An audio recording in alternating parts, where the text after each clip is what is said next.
All right, so my phone died right in the middle of that. So I'm going to give you a quick recap of what was on part 1 of this video, and we'll pick up right here with part 2. We're going to just not sweat the small stuff and not stress over these little hiccups, but we have defined what an outlier is. We said that it was an extreme value that lies outside the other values. I showed you in the other video in part 1 a real quick picture of what an outlier looks like in a dot plot, where you have all of your data here, and then this one piece of data out here would be considered an outlier, or your data is all here in a stem and leaf plot, and you have this one piece of data down here that is considered an outlier because it is separated from the rest of the data. So how does that affect your data? Well, mean can significantly change. It can change the mean, which is the average. Remember, mean is when you add and then divide. The mean can increase if you have really high outliers, and it can decrease with really low outliers. The median can change slightly, but or not at all. So an outlier doesn't really affect the median, and it doesn't affect the mode. An outlier doesn't affect the mode at all. The range, when you're working with an outlier, when outliers with the range, it's going to increase the range, because if you think about what range is your highest value minus your lowest value. So if you have these values that are way spread apart, then the difference in those, when you subtract, it's going to make that distance from one value to the other value greater. So the range will increase with outliers. Okay? So that's how outliers affect mean, median, mode, and range. All right, number 9. Determine the mean or average of Patrick's data scores. Round to the nearest whole number. So the first thing we've got to do with Patrick's scores is put them in order from least to greatest.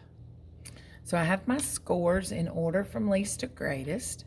And now to do the mean, I'm going to add those scores using my calculator. I'm going to add those scores up.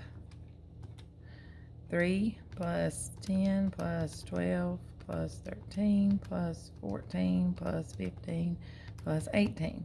Now, add those scores and I get 85. And I'm going to take that 85 and I'm going to divide that by 1, 2, 3, 4, 5, 6, 7. Divided by 7. And that's equal to 12.142. I'm going to write those down because I've got to go back. I know my question said to round. So I want to make sure I've got enough digits that I'm rounding to. So I go back to my question, round to the nearest whole number. Well, the nearest whole number is this. This is my nearest whole number. So I'm going to look next door to there. I see a 1. That 1 is weak. It can do nothing to that 12. So I'm going to keep it at 12. So the answer here is B.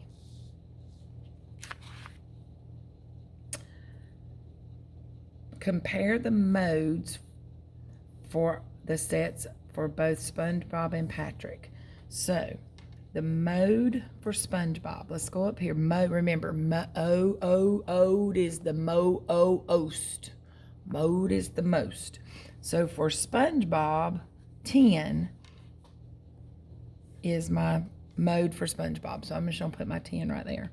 For Patrick has nothing that repeats. So Patrick has no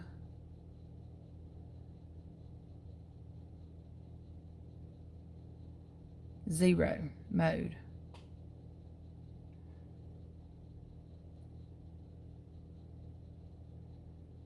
So look at which one, compare these. The modes are equal. Well, no, the modes are not equal. SpongeBob mode is greater than Patrick's mode by 2. No. SpongeBob's mode is greater than Patrick's is greater than SpongeBob's by 2. No. SpongeBob has a mode in his set of data, yes, but Patrick does not, yes. So there we go. There's how those compare.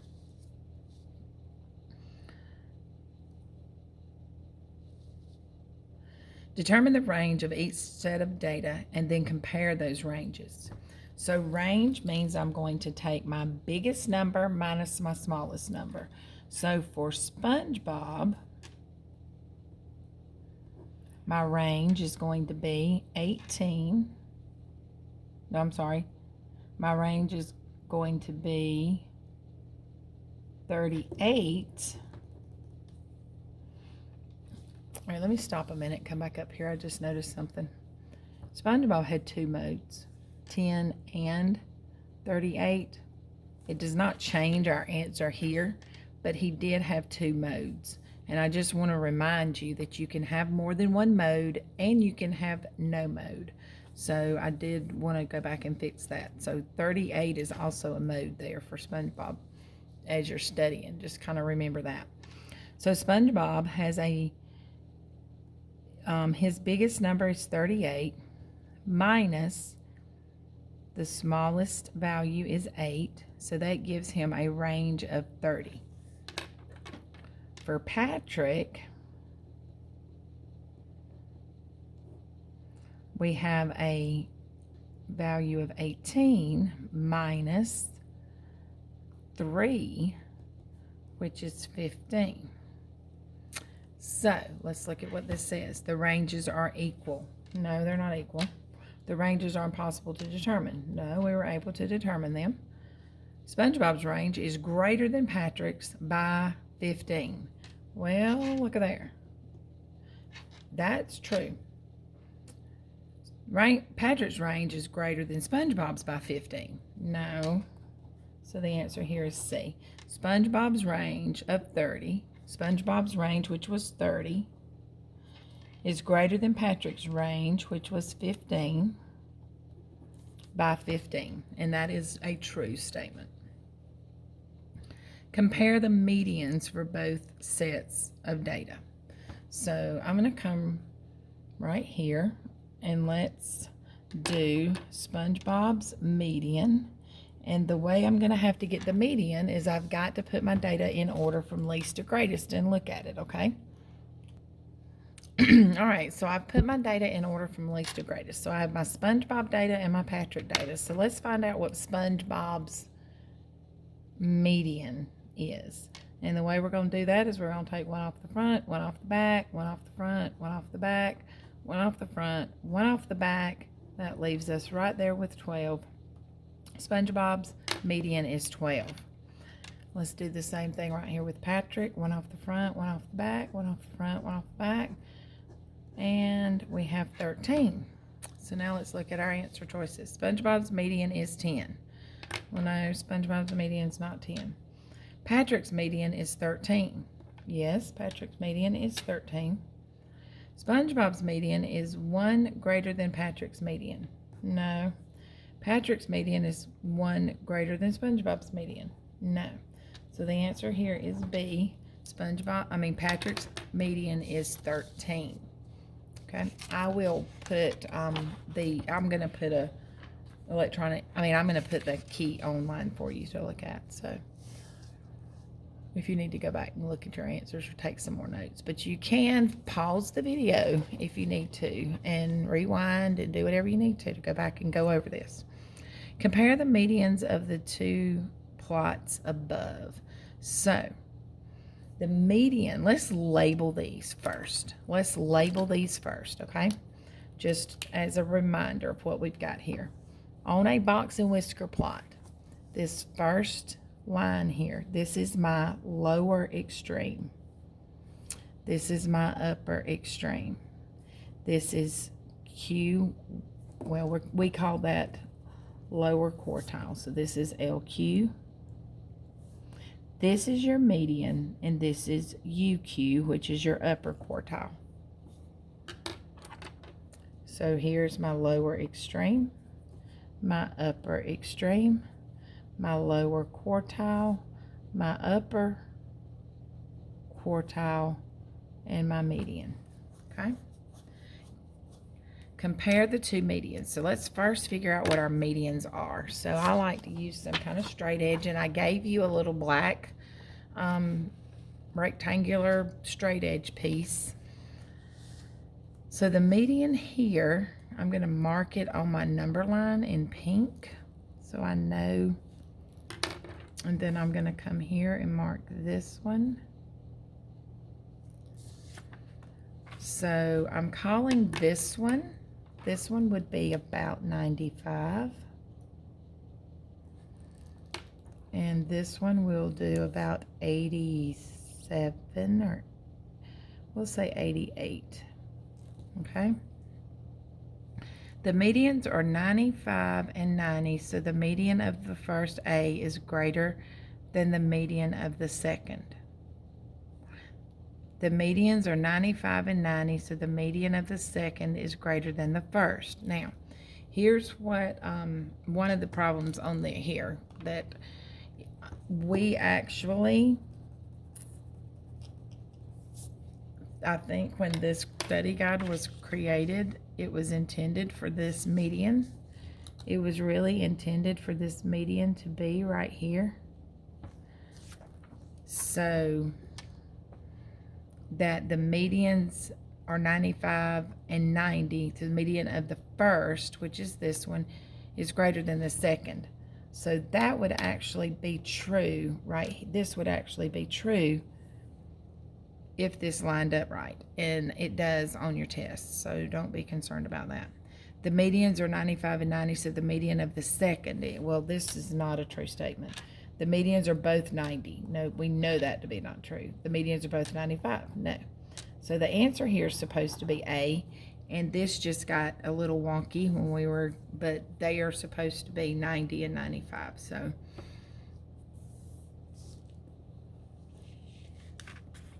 determine the difference between the interquartile ranges of the two box and whisker plots. So let's talk about interquartile range real quick. Remember, that's IQR. IQR is equal to UQ minus LQ. The IQR is equal to UQ minus LQ. So let's come back up here. And right over here on our pink one, the IQR would be our UQ. I'm going to mark it in pink again. And I'm going to say that's 105 minus my LQ.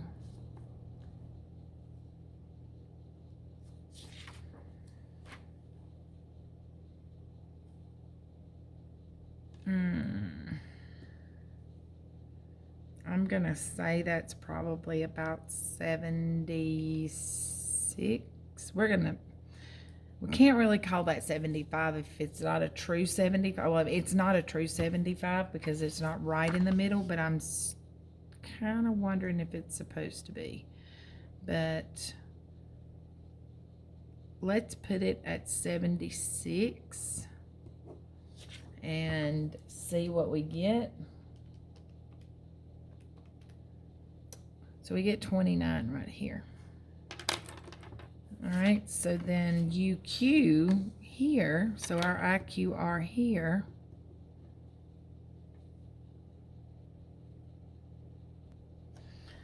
all right, so our IQR for bookstore B, UQ, our UQ is 110.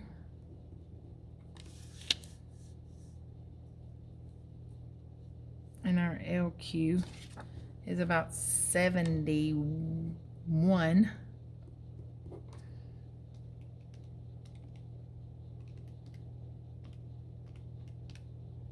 And that's 39.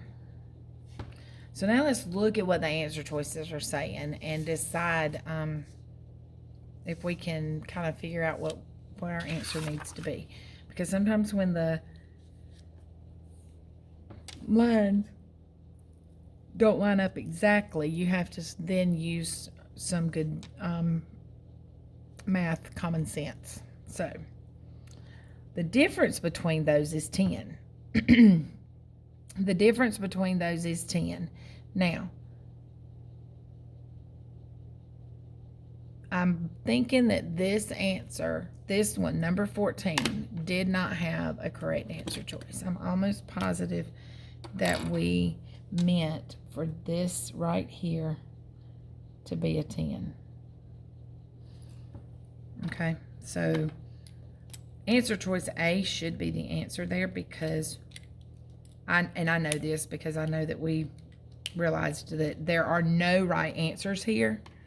None of these answers line up with that.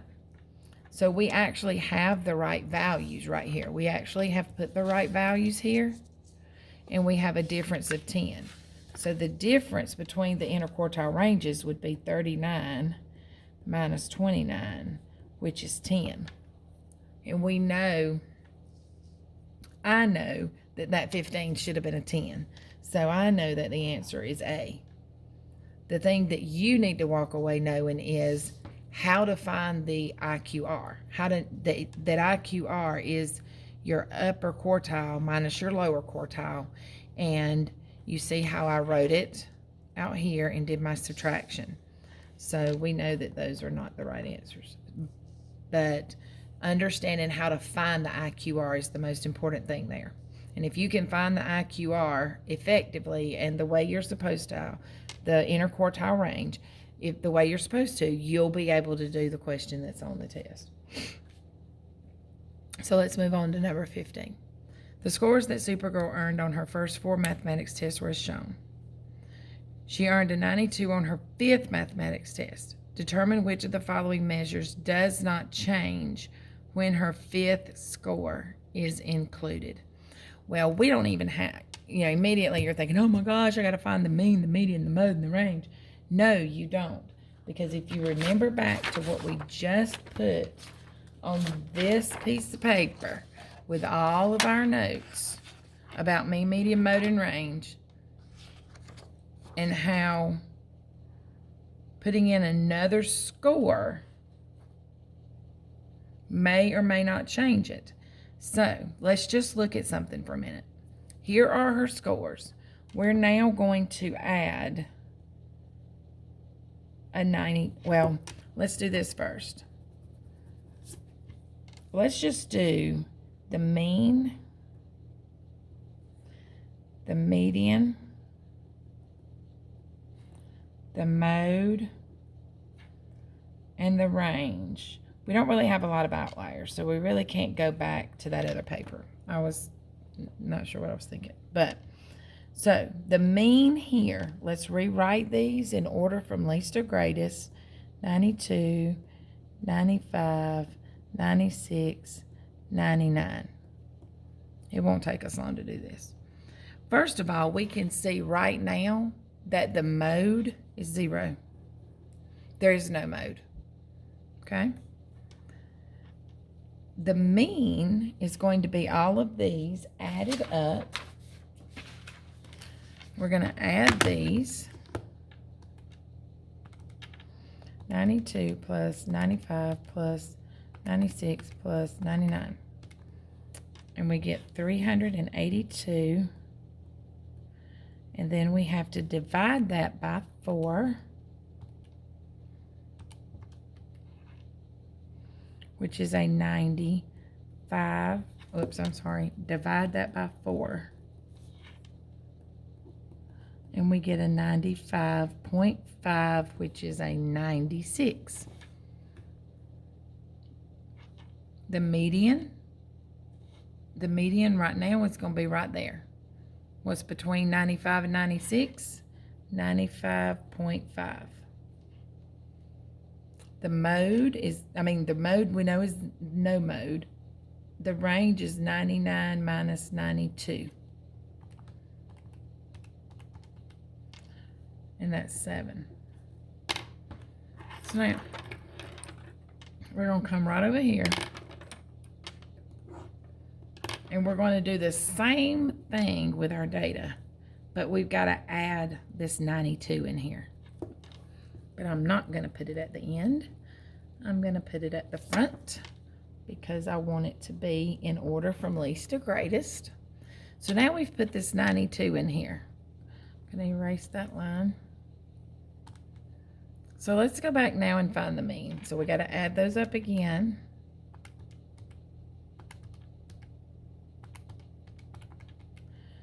And we get 474 divided by 5,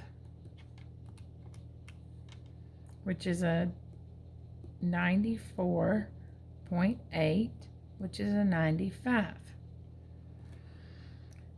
Her median, we're going to front, back. The median is right there, is 95. The mode is now 92. And the range is still 99 minus 92, which is 7. So looking at those, it says, which one does not change?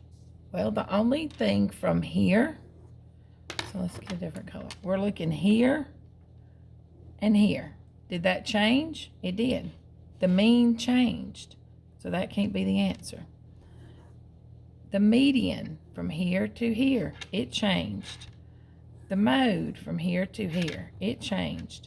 The range from here to here, the range did not change. The range did not change. I'm sorry, I didn't put that where you could see it. The range did not change, but we were looking from here to here. Mean, here to here. Median, here to here. Mode, here to here. Range. And the range is the one that did not change. Okay. If a student scores 90, 92, 80, 188, then their mean would be 92.5, which would round to 93. Calculate the new mean if a student does not turn in an assignment and scores a 0. So here's what we're going to do. We're going to do 90 plus 92 plus 100 plus 88 plus 0. Because I got a 0 on that last assignment. 90 plus 92 plus 100 plus 88 equals. We've got to divide by, that's 370, divided by 1, 2, 3, 4, 5.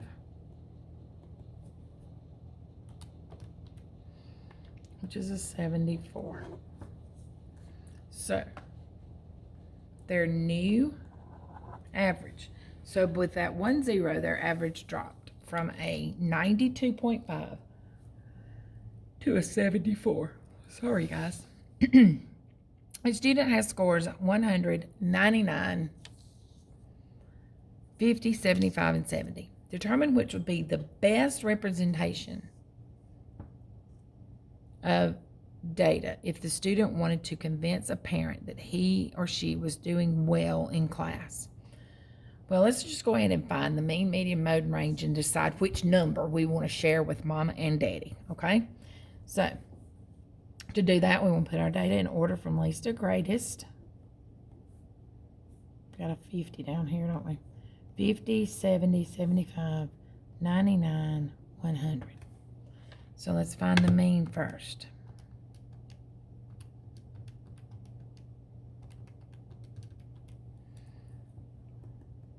That's 394 divided by 1.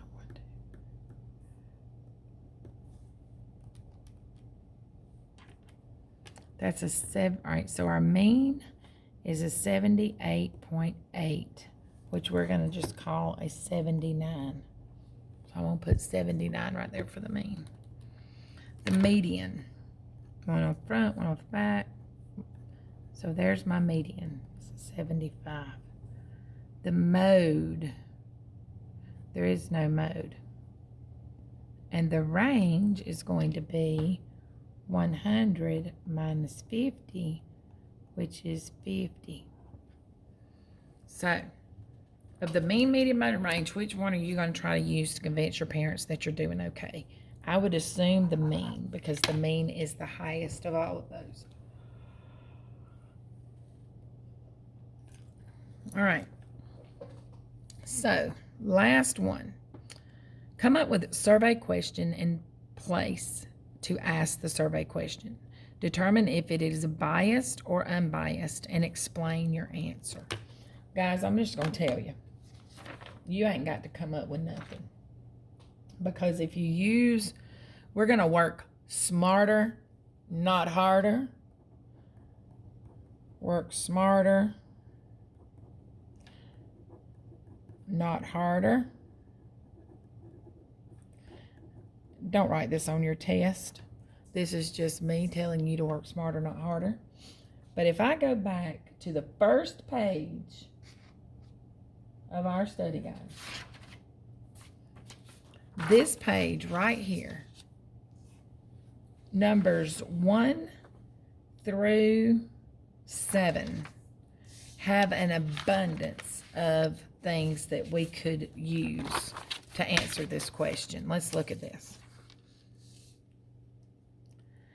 Now, you have to make sure that you include the place where you're asking it. So here are the things that you've got to make sure to get full credit on this. You've got to have the place. You've got to have the question. You need to list your audience. And if it's biased or unbiased. Okay? So, looking right here. Every 12th teacher on an alphabetical list of all teachers in the district. Well, we might want to expand on that a little bit and say every 12th teacher on an alphabetical list of all teachers in the Thomaston Upson School District was asked if they should return to school because of the coronavirus. There's your question. Your question you're going to ask, who you're going to ask, where you're going to ask it. Now, is that biased or unbiased? And that is unbiased because we're doing every 12th teacher on a list. I'm just going to tell you, you need to know that this is the extended response question on your test. I'm just going to go and tell you. It is the question. It is worth 4 points.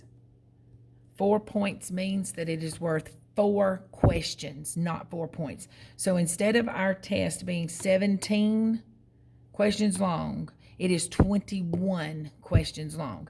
If you miss one part of this, you missed a question. If you miss 2 parts of this, you missed 2 questions. If you don't do the extended response on your test, you've missed 4 questions on the test. You need to go through everything that we've been doing and find you a situation that has an audience, has a place, has a good question. Decide if it's unbiased or biased, and then that's going to be the question that you use on your test. You have got a paper that we are working on now, the biased and unbiased. That paper is full of questions and things that you can use to answer this question on your test. You just need to memorize one and know that it's going to be there. Okay? I can tell you without a doubt that if you can do the problems on this test, you can do the test. But what you do need to understand is you have got to read the test questions carefully. Because just because the study guide says choose all that apply doesn't necessarily mean that's going to be the format of the test, okay? So you notice, go back to how on the first few questions, how we were going through and labeling our answers and then going back to the question to make sure that we are going to answer the question. You've got to make sure you are answering the question, okay?